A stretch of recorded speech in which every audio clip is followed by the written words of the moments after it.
Dante's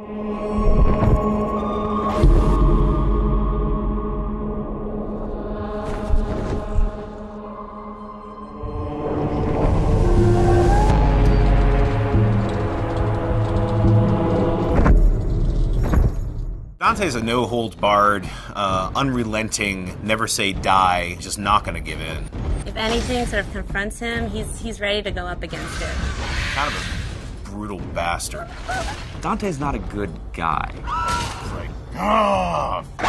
He's a guy who kicks down the doors of hell, quite literally. Kind of a guy, basically.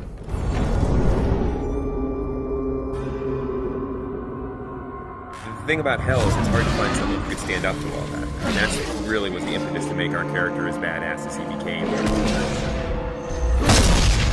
The poet, as he goes through hell, he's fainting, and Virgil picks him up and carries him over spots. And that's not a character that we could use for a hero. The real Dante was in Florence during the Civil War. He was more of a politician. We wanted something a little bit more, and so we made the bold choice to give him a past as a crusader.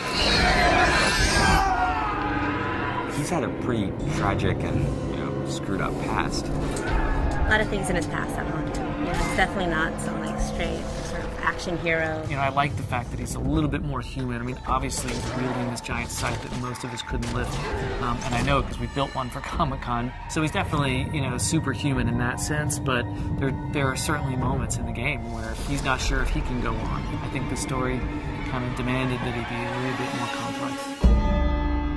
The first line of the poem is, at the midpoint on the journey of life, I found myself in a dark forest, and it's a metaphor for him being confused and troubled about his own life, but we wanted to go to the nth degree for the video game.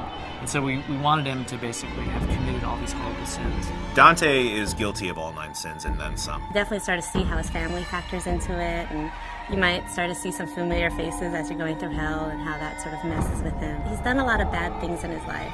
I think one of the important things is as you play through the game, you realize that Dante also tries to redeem himself. The tapestry on Dante's chest is basically this enormous symbol of guilt for him, summing up all the terrible deeds that he's done, or all the terrible moments and memories of his life. The tapestry represents Dante's realization that he needs to suffer for his sins, the same way that people have suffered by his hands. Remembering things, but he's remembering horrible things, so we wanted them to be like nightmares, And we knew that we wanted a really cool mechanism for showing those kind of flashbacks in the game. He's literally wearing the sins of his past sewn into his chest, and he's the one who's sewn them in there. We unfold his past transgressions through a series of flashbacks. Start to discover how much of a bastard Dante really was. Greed specifically is a turning point where you've discovered a lot more about Dante than maybe you even want to know about. Greed's a little more of a cerebral level. It's about puzzles. It's this very mechanized place with gears and motors, as opposed to most of hell, which is very organic. It's in a lot of ways the most hellish level. People are being tortured there in ways that you haven't seen yet. It's almost a big stone factory of torture. One of the big set pieces of Greed is the Wheel of Fortune. Everything in Greed is kind of controlled by this twisted wheel of possibilities. The Hoarder Waster are actually 2 characters in the poem. We've combined them into one. Technically are 2 people, but they've been sewn together. One wants to hoard, collect wealth, the other wants to constantly expend wealth.